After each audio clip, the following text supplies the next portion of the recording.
What's going on, everyone? Welcome back into another live edition of the Patriots Beat podcast here on the CLNS Media Network, presented by our wonderful friends over at Prize Picks. I'm Brian Hines, back as always with Alex Barth. Oh, we're flipped off the screen there.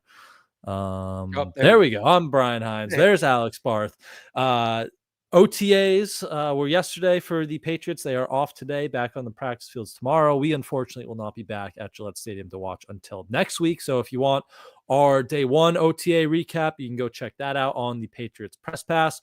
But we are back today. We're going to talk a little Forged in Foxboro. The excellent documentary dropped last week. And then there were some rule proposals passed, not passed, tush push talk at the, what was today? The league meetings? The league meetings. Spring meetings, yeah. Spring meetings. There's too many meetings going around, but spring meetings, there were some rules. So we'll talk about that, and maybe we'll see how long that takes. Maybe a Boston Sports Minute to wrap that up. But we will start with Forged in Foxboro. Again, Patriots.com. It was on their YouTube, about an hour long. First part of this little in-house documentary they are releasing. This one was about building the Patriots, so it went back to the hiring of Mike Vrabel. It went through the draft, free agency, pretty much from Vrabel's hiring up to where we are now at the start of OTAs, kind of their own personal Hard Knocks, which we should also talk about the real Hard Knocks team later that got announced today as well. But a really good behind-the-scenes look, talking to a lot of different people about everything going on with the Patriots over the last few months there over that hour first episode of Forge of Foxboro. So if you haven't watched it, definitely make sure to do so on Patriots.com or their YouTube again. But Barth, a lot of little things to get into throughout that whole episode there, but just did you have a big picture or one main takeaway there while you were watching that first episode? Well, I just think it's fantastic content. And if you're a fan of the team, really getting to kind of peek behind the curtain and see what it looks like. Boy, some of those scouting conversations sounded a little bit like some of the conversations we've had on this show. Yeah. Not to pat ourselves on the back too much, Brian, but I just think it's a great way for fans to see how the offseason goes. I also have to imagine that this is going to annoy the NFL a bit. And I mean that in a good way. Like, they can't find a team for their precious Hard Knocks because the Giants ruined it for everybody by embarrassing themselves so bad that now no team wants to do it. I don't blame teams for not wanting to do it. I think it's the right decision.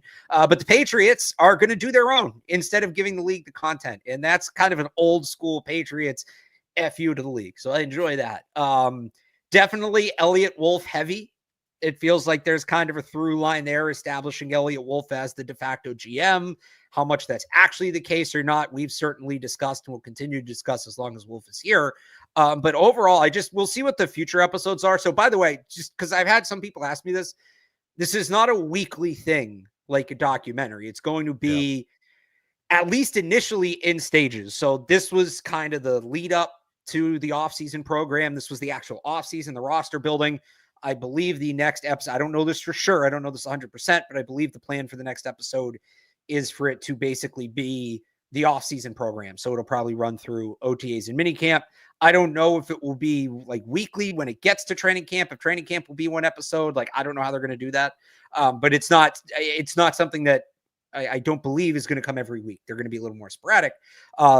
So they'll all take different tones. And I think some episodes will be better and more, more thorough than others. But I think this was, what a way to start the offseason. Patriots fans the last few years with the team struggling have been so locked in on the offseason. Fans are as rabid as more so during the offseason, I think, for content than during the season, the way things have gone. And I think they gave a really good look behind the curtain. Certainly some stuff that I don't think you typically get from this team. So I enjoyed it. I'm looking forward to the next one, but I do think that, like, material wise, like, this was really juicy. I don't think they're gonna get any juicier than this one.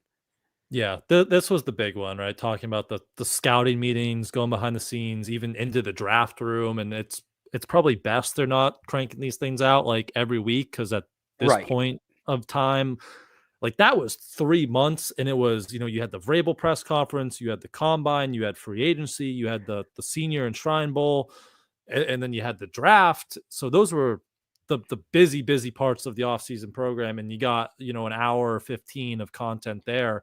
So and if even you're, that, I think they probably could have gotten it down to an hour. yeah, they probably could have, but now we're talking about like OTAs and stuff like that, and there's obviously good content they can still get, but every week now you're looking at Hard Knocks, where maybe you're going to have to find a guy or two and follow them Yeah. outside of what they're doing on the football field and stuff like that. So we'll keep this to football, and they can. It's not Hard Knocks. They can control what they want to put out there. That's another big thing about this. But great look behind the scenes.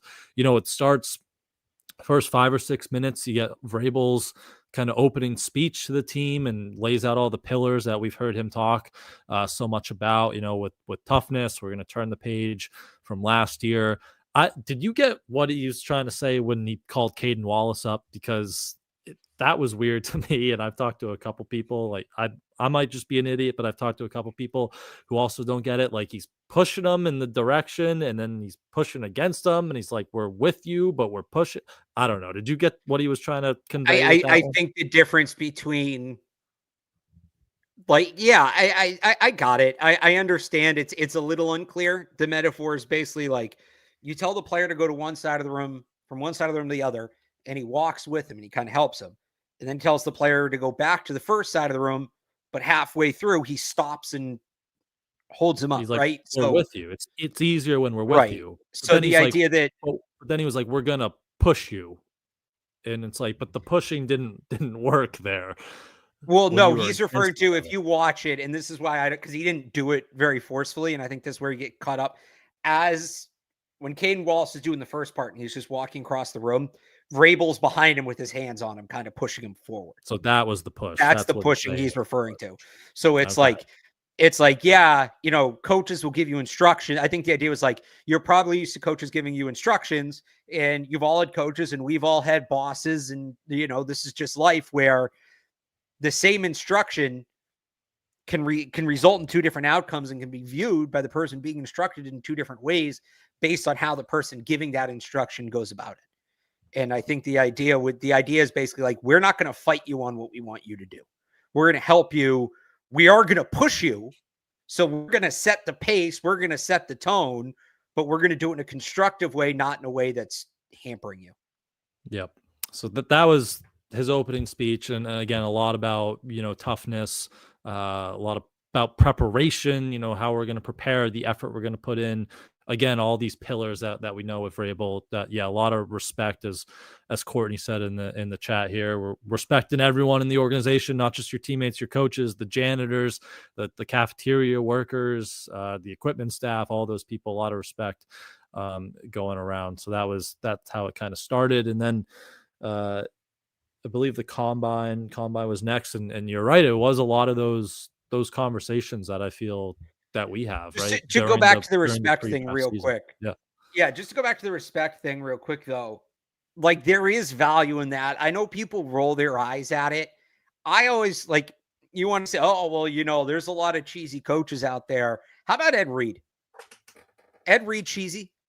Because I go back to that interview Ed Reed did where he talked about they were in the locker room in training camp, and the some of the clubbies were like volunteers who were firemen, and players would just be done with their towels and they'd throw them all on the floor, and they'd throw the tape on the floor, and they'd make these guys clean up after, like, very basic stuff, clean up after them. And Ed Reed basically one day put his foot down and said, these guys shouldn't be cleaning up your nasty ass towels. The bin's right there. You can take the extra step and put it in. And like, little things like that do impact the culture. Is that why the Ravens won the Super Bowl that year? Because everybody was putting their towels in the bin? No, it's not the main reason, but there is something to be said for when you have that little attention to detail for everything, and you have that level of focus, and we're going to finish our tasks and we're going to do them correctly, it carries over. When you're approaching things like that in the locker room, you're sure as hell going to approach them like that on the field. And when you're approaching things like that at home in your life outside of football, it's sure as hell going to carry into the facility. So that's what that is. And it's not just the details. It's the, if you're making sure that you're listening to and hearing out the people in the cafeteria, the janitors, the equipment guys, things like that, it's natural that that's going to carry over to your coaches. Why draw that line somewhere? this guy is worthy of me seriously listening to, and this guy isn't, when they're both trying to help me. So is it a little rah-rah? Yeah, but it is relevant. It does help. It does set the tone in the facility. Again, go listen to that Ed Reed speech. And players who are on that team have talked about that being something that set the tone. Like, is it a little cheesy? Yeah. But the people who write that off as not, oh, it's X's and O's. You can have a team that has some great design plays. If everybody's just dicking around the whole time, it's not going to matter how well the plays are designed. Yeah. And someone said in the chat, 1,000 right here, it isn't the above all be all, but those speeches kind of set the groundwork for the culture for that season. And that's a good way of putting that. And we've heard so many times, go back to that quote before the draft from Vrabel. It's like, we need talent, but we also want good people, right? They're trying to build this with good people. And if you're, treating the equipment staff or the janitors like crap, like, you're just an a-hole. Like, they don't need that around there. That's not how they're trying to build that. So excuse me, that was a big part of his opening speech as well. Then it got into kind of Vrabel's career as a Patriot, his coaching staff he brought in, and then kind of the good stuff at the All-Star games, the Shrine Bowl, the Senior Bowl, and then into the Combine. And you were right earlier, a lot of the conversations, not to pat ourselves on the back again, but it's what we kind of do here, right? You go around, throw out names, say what you like about the guy, what you don't like about the guy. Can they fit? Now, obviously, the scouts know a lot more. They've got a lot more exposure to these guys. They've met a lot of these guys in person. But it was interesting to hear, again, how they talk about that. I think Cam Williams even said, as we go through all sorts of these simulations, right, they're sitting down and doing those mock drafts. So that was interesting to get an insight in their kind of pre-draft process. We saw Elliott, Ryan Cowden talking at the Senior Bowl as well. So some good insight there. Anything from that part kind of stick out to you? And then they got into the Combine as well there. Yeah, just kind of hearing them talk about the players again. When we do these like fake mock drafts and stuff, or the live mock drafts, I should say, like that's what they're doing. Obviously, they're doing it at a little deeper level, and their stakes are a little higher than ours. When we have a bad draft, we get yelled at by idiots on Twitter for a night. When they have a bad draft, their jobs are on the line. So the stakes are a little different, but like it's just kind of cool seeing how that process goes on a day-to-day basis. Yeah, absolutely. And then, got into the Combine, free agency. Going into the draft room, I think that was one of the coolest things. And you mentioned, it was pretty Elliott heavy. I think it was kind of clear that it was a 3-man show, it looked like, in the draft room with Vrabel, Elliott, and Ryan Cowden. Matt Groh was in there, but he seemed to be handling more of trade talks. I thought it was interesting that Cameron Williams was involved early. He was involved a lot in a documentary, and then he kind of went back. And I wonder if they knew that he was kind of done after the draft, and that's why maybe the tone of the documentary changed or something like that. But I thought it was interesting that he was as involved as he was early on, and then obviously before it drops, he goes and takes a job with the Broncos, right? Broncos, yeah. I think he's a good personnel. Like that's a good hire for the Broncos. He's kind of blocked here, so that's why I think he left, but he's a good personnel guy. Yeah, I like Cam Williams a lot. Well, he got a promotion too. What was his new title? The co-director of player personnel. Co-director of player personnel. Okay. Actually, so now he's third in line of the GM essentially. All right. So a promotion second or for Cam third. Williams. Yeah. I don't know the exact structure of the Broncos front office off the top of my head. I know they have a titled GM. Okay. So usually player personnel is second to the general manager. They're normal. They have an actual general manager.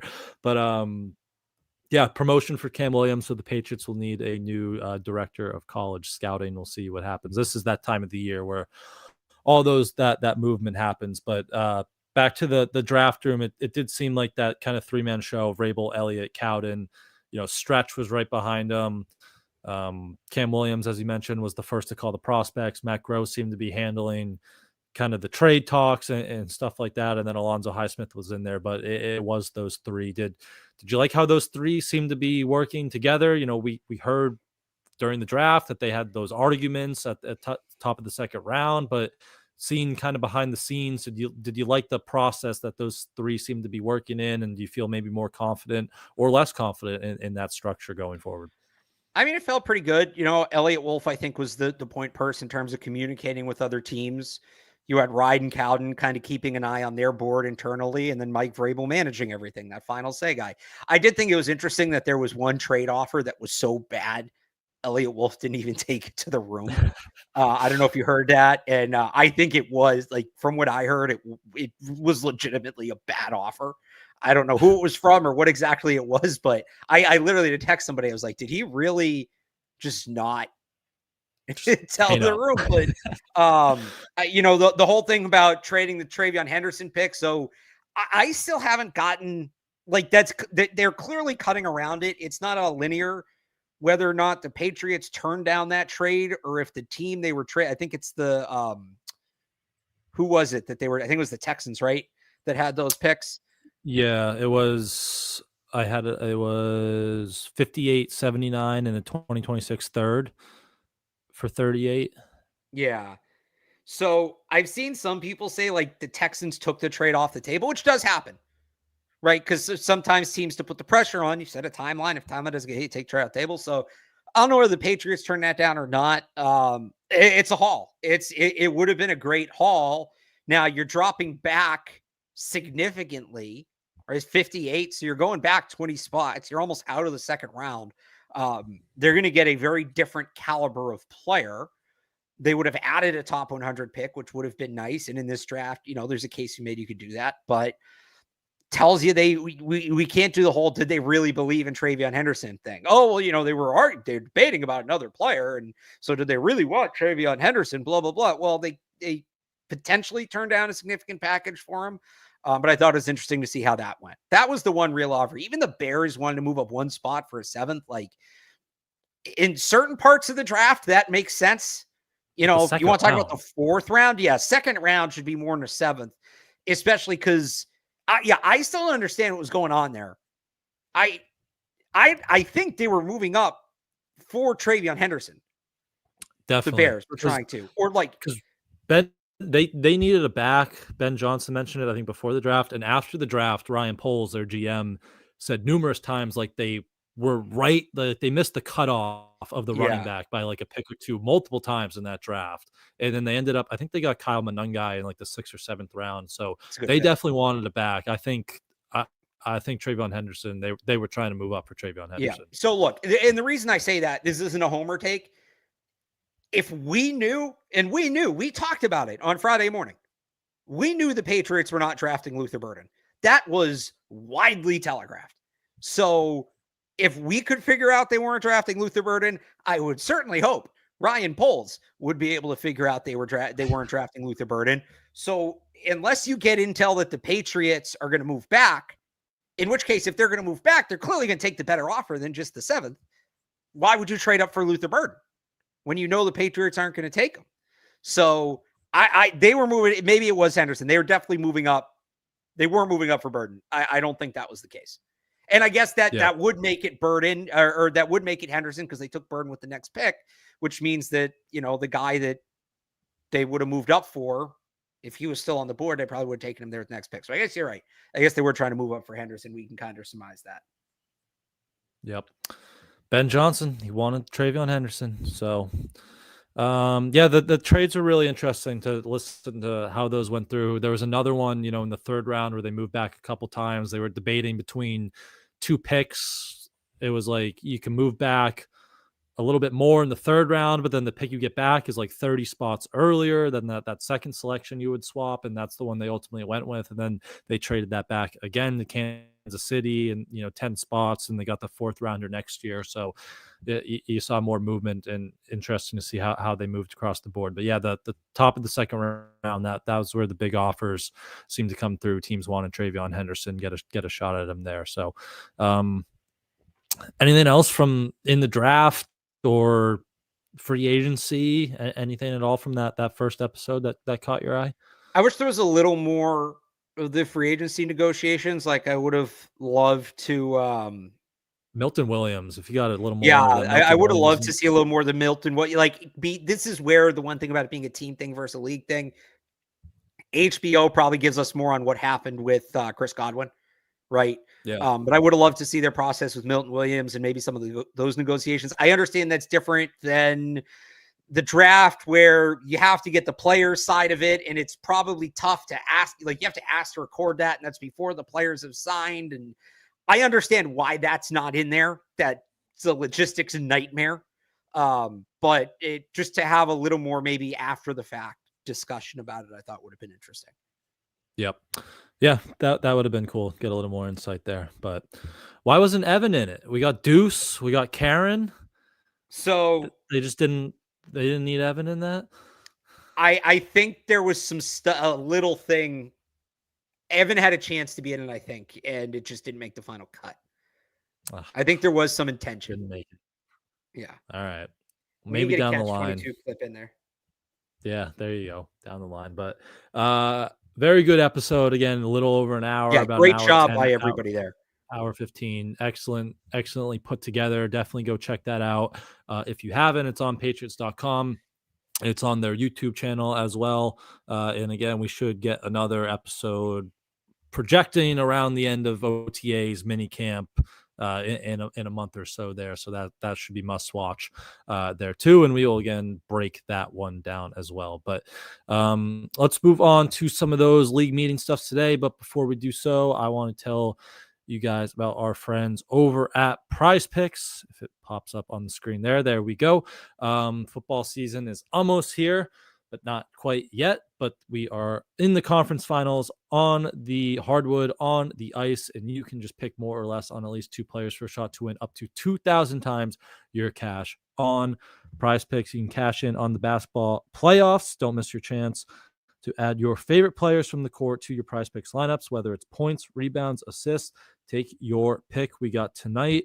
Last night was Thunder Timberwolves. SGA just won MVP. He shot probably 8,000 free throws last night. We got Pacers Knicks. So Jalen Brunson, you can get him back in your lineup, or go to the Pacers with Halliburton and Nembhard, playoff Nembhard, those guys over there. Or you can go to the ice. Oilers Stars kick off the Western Conference Finals. Should be a great series. McDavid, Draisaitl, fireworks, always with those guys. So goals, assists, points, shots on goal. Make sure those guys are in your lineup as well. So download the Prize Picks app today and use code CLNS to get $50 instantly after you play your first $5 lineup. That's code CLNS to get $50 instantly after you play your first $5 lineup. All over on Prize Picks. Run your game. All right. Thank you to our wonderful friends again over at Prize Picks. Let's jump over to the league meetings there today. We had some rule proposals, some final determinations. What's going on there? Should we start with the big one? Should we start with the Tush Push? The Tush Push. Yes. The Tush Push is back. It was 22-10, I believe the final voting was. So close. They needed 24. Yes. 24 votes to pass, and they only got 22. The Patriots were one of the 10 no's. So no real surprise there. Vrabel kind of told us earlier this offseason that, we don't ban Lamar Jackson running all around the field. So why would we ban good plays? So the Tush Push is back. I wanted it back. I didn't think they should ban it. This isn't, the data doesn't suggest that there's a lot of injuries from it, and teams that try to copy the Eagles don't have the same success rate as the Eagles. So I'm not in favor of banning it just to punish Philadelphia there. So I'm happy with that it is back. But Barth, what did you think about the Tush Push staying around there for 2025? Yeah, I think there's 22 teams in the league that are cowards. Plain and simple. I think there are. This isn't exploiting some loophole in the rules that doesn't exist. This is just the Eagles having built their roster in a certain way and having figured out a play they can execute that is difficult for other teams to stop based on their personnel. You want to stop it, don't let the Eagles get in 3rd and short. Don't let them get down to the goal line. If you're really worried about it, do what the Tampa Bay Buccaneers did and sign Desmond Watson as an undrafted free agent, all 464 pounds of him. And Vita Vea. Vita Vea, that's right. That's how you stop the Tush Push right there. Exactly, Brian. So, look, I'm happy it got shot down. I think a lot of the arguments against it are frankly straw man arguments. We were talking about this off the air. The NFL, in the same breath, cited an increased injury risk while saying that there is no data to back up that there is an increased injury risk. The Packers, in their proposal, I noticed as I was reading it, so when you propose a rule, my computer is glitching here. I might have to back out mid-rant. That would suck. But the Packers, in their proposal, included for reasons, player safety and pace of play. So we addressed the player safety thing. Also, pace of play, the quarterback sneak is like the quickest play in football. You sub in, you snap it, you sub out. As opposed to, all right, a dramatic third down, you got to call timeout, you got to figure it all out. Quarterback sneak's a pace of play kind of thing. And then the people who say it's not a real football play, it's like rugby, it's not a part of the game. You really need to do some research on what the sport was founded on, if that's your take, because football has its roots in rugby and soccer, plain and simple. And if you don't think that this is originally what football was supposed to be, and I'm paraphrasing here, but that's essentially what McKay said, is like, it's not really what football's intended to be. The forward pass was illegal for a few decades before they started allowing that. So it is at its core a football play. It is not any more dangerous than any other play. If anything, it's less. And it doesn't slow the game down.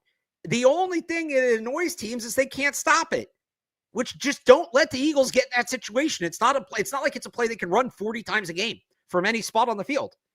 It's for one specific situation. It would be funny if they just ran it the whole game. They could probably move Kelsey the ball. Said that today. Jason Kelsey, I think, said today in the meeting, was like, if we could run it 60 times a game, I wouldn't have retired. But yeah, it's a real football play. It's not any more dangerous. It doesn't slow the game down. Look, if you take it away, what's the Eagles' success rate on that play? It's like 98%, right? Very high, yeah. What's their success rate going to be on just traditional quarterback sneaks? Very high. Like, right, Jalen Hurts is still a big dude behind a really good offensive line. Right. You're talking about a couple of percentage points, maybe a fraction of a percentage point that you're changing. And then they're going to watch. If this passed and the Eagles still dominated, somebody somewhere is going to try to ban the quarterback sneak and say, like, whoever the ball is snapped to has to take a step backwards before they're allowed to go forward or something like that. So it's a stupid proposal, and I'm glad it got shot down. My computer's really glitching, so I'm going to drop out real quick. But yeah. All right. I'm with you, though. Yeah, they just would have kept dominating with the regular quarterback sneak.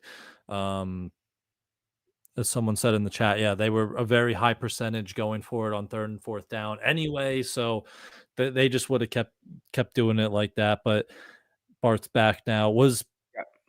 Is pace of play like a complaint in the NFL? Like, I know we've had all the baseball conversations about it, but has that been a thing in the NFL that I've just completely missed, that we need to speed up the pace of play in the NFL games? I mean, some of these reviews take entirely too long, and some of these ref conferences take too long. But when the game's actually moving, it's fine. Like, the pace of play issues in the NFL are the refs have to meet and discuss dinner plans for 20 minutes before they throw any single flag. That's when like you get that flag and it's clearly holding, but they still stop for 5 minutes and talk.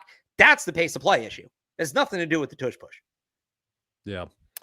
But Tush Push back again. Patriots were one of the 10 teams. The list of 10 teams that voted no to keep it around was very funny, because it was just like Harbaugh, Dan Campbell, like all these, old school. Aaron Glenn, I think, was on it. Like all the guys you would kind of expect to want to keep it around. But not the nerds, because you can't mathematically account for that.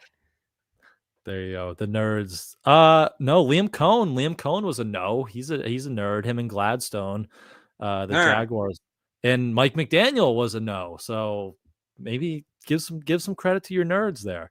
Didn't he used to coach for Sirianni at some point? Wasn't he in that tree? Maybe he's just trying to help out a friend. I don't think so, because he was on that infamous Redskins staff. Or he probably just hit that pen again and forgot what he was voting for. Yeah, that's more likely. But was Sirianni with the Niners? Did he come from that tree? Okay.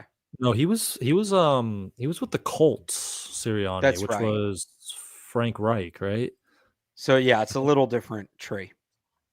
That's where he came from. But a couple other rules. Another one that I was happy did not go through, or I think they just it was the Lions. I think they just said Yeah, we're they actually pulled it off the table. they pulled it out. They realized how stupid it was. We were gonna kind of make divisions just not even matter and make the 6 playoff seeds strictly determined by record, regardless of division finish. So, just the 4 best records in each conference would get the 4 buys. Not a fan of that. I think winning your division, especially in the NFL, should matter. If you didn't, you would just be like the NBA, where can't even name half the divisions in the NBA or who's there, because they made just 1 through 8 or 1 through 7 now with the play-in, best records in the conference. That's your seeding. So I like that the Lions dropped this. Hopefully it wasn't going to go through anyway, but winning your division should matter. That should get you something. So I'm a fan of that one as well. It should absolutely matter. It should. And also, if they got rid of this, they'd have to change the way they do the schedule, because you can't play divisional teams twice a year now if that's not, determinant towards playoff seeding. So this is another one where, and I know the Lions actually ended up on the wrong side of it last year, but all the teams that wanted it, win your division. You want a home playoff game, win your division. Be better. It's not some weird loophole that teams are exploiting. It's the team, you win it means you took care of the teams you play twice a year, which is harder to do because you got to play a team after they've seen you. That usually leads towards and helps with winning the division. So I'm with you. I'm glad this one didn't go through. Yep. And then we had the onside kick or the free kick. You can now declare at any point in the game to do that onside kick, because it is still that dynamic kickoff, so it's not set up, so you have to declare. But last year, it was only in the 4th quarter when you were trailing. Now you can declare to do an onside kick any point. And big one, they moved it from the 35 to the 34, so that will make a huge impact. I'm sure big news there. And then another kind of fun one, not a rule change, but an award, long overdue. We're going to get the Protector of the Year award, right? So we have MVP, offensive player of the year, defensive player of the year, are all those awards, which never go to an offensive lineman, or even though they might deserve one of those. But now we have Protector of the Year, so the big boys up front are going to get recognized now with that award this year. Yeah, I thought this was a good addition. There needs to be more recognition for offensive linemen, just like plain and simple. There needs to be. So this is a good start. I hope it doesn't become a tackle only award and becomes something that's about, like, even within the position, premium positions. And this year, first year, it'll probably be a tackle award. Penei Sewell, Tristan Wirfs, I think, are clearly the best linemen in football. Maybe if Joe Thuney can, really get it going back full time at guard in Chicago, he might be in the mix. But I do hope it is an all offensive line award, not just tackle award, but it's good to see them get some recognition. Next up, though, we got to get a lineman, offense or defense. We got to get a lineman on the cover of Madden. Long overdue for that, whether it's Sewell, whether it's Myles Garrett, whoever you want to figure it out. They missed the boat on like Joe Thomas or Aaron Donald, but we got to get a lineman on the cover of Madden. You would think they would have had a pass rusher at least on, like Von Miller after that. The Broncos won the Super Bowls or something like that. But yeah, No, I'm I with think you. the closest they've had is they had Ray Lewis, who was an off-ball linebacker. Who They are the had other? There's not that many defensive players. I used to know this like off the top of my head. There's Troy only 4 or 5. Polamalu was on it, but he shared the cover with Larry Right, with Fitz. Larry Fitzgerald. Richard Sherman was on it. Richard Sherman, yeah. Revis was never on it. I think it might just be Ray Lewis, Richard Sherman, and Troy Polamalu. That's crazy. Yeah. So let's just get a defensive player back on the cover of Madden. Yes, let's start there, and then no Christian Gonzalez though. No Madden curse is needed on this team currently. But yeah, there's plenty. Well, you know what they'll put Travis Hunter on in a year or two, and oh yeah, that would make a lot of sense. So,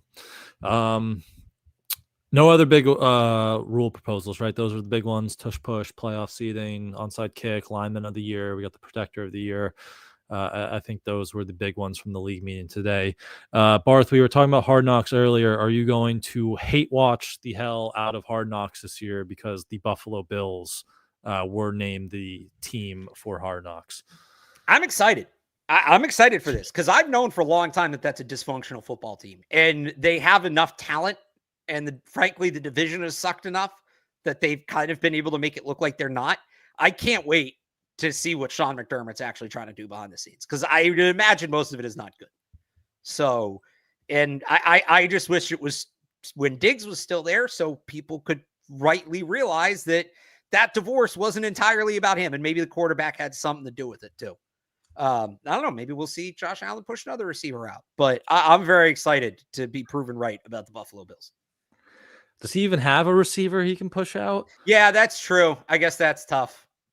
No, we can't trash their best. We can't trash their receivers, or Brandon Beane's going to call in and start trashing on us for talking about their wide receivers. Oh, that's right. Yeah, no, that's a real strong organization when the GM's calling out. Can you imagine the just storm here, the S storm? If like Elliot Wolf, when he was on with Felger called it. Did Bean call in? What was the backstory? I don't even know what the backstory. He called in. It wasn't like a pre-scheduled interview. I forget if he was. I don't think he was going on. I think he said he was just like driving to work. Oh my God! Could you imagine if Elliot Wolf called into Felger and Maz and said, "Stop being mean to me"? Could you imagine what would happen here? Maybe he was supposed to be on in like 10 minutes and he was just like listening ahead of time, but still. They made it seem like he called in, but yeah, you know what? Calling in with the complaint to pick like that's crazy. Happened once here. John Henry did it like 15 years ago, and it's probably a top 3 moment in Sports Hub history. It's still talked about how ridiculous that was. Well, what was he mad about? That was the baseball team, not the football team. What was he mad about? Just how they were talking about the Red Sox.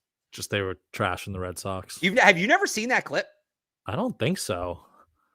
John Henry this was like years ago. I might have still been in high school. I wasn't working there at the time.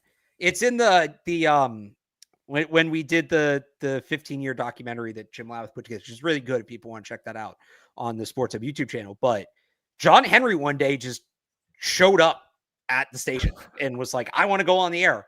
And he goes on. He showed up in person? Yeah. He just went to the Sports Hub.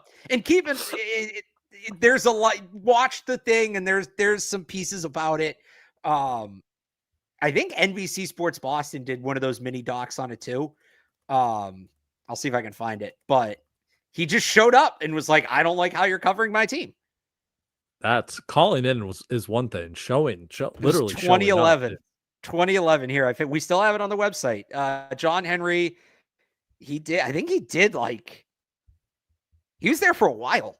He didn't just like stop by quickly. He was there for a while. Sat down, had a cup of coffee, had a couple debates. Yeah, here it is. NBC Sports Boston has a mini doc. First time, long time, the day John Henry surprised Felger and Maz. Oh, that's good. Imagine even John Henry doing that now. That would be crazy. But that probably would have been when they were collapsing in 2011, right? Wasn't that? I think that was the chicken and beer. Yep. So that makes sense. That makes sense. That's good. I'll have to go watch that after this. But all right. Any other news from today? I believe that's it. I think that's pretty much it. All right. We will wrap it up there then. Thanks everyone for jumping on with us today. If you were listening, we would please ask you to like and subscribe to wherever you get your podcasts. And if you are on CLNS right here, make sure you subscribe to the Patriots Press Pass. Tons of content all over the channel coming at you, Tayler and Mike. Tons of pods. stand-ups live from Gillette. We'll be doing some shows with them as well throughout OTAs and eventually down the line in training camps. Make sure you subscribe and locked on to Patriots Press Pass. Turn on your notifications so you know when any new video is up or when we are going live. And again, please like and subscribe wherever else you get your podcast. So in the meantime, you can follow Barth on Twitter at RealAlexBarth. Head over to 985thesportshub.com for his Patriots coverage there, and go watch John Henry jump into Felger, Mass 15 years ago. And then you can follow me on Twitter at I am Brian Hines, and head over to patspulpit.com for our Patriots coverage online there as well. So thanks everyone again for jumping in with us today, and we will see you guys next week.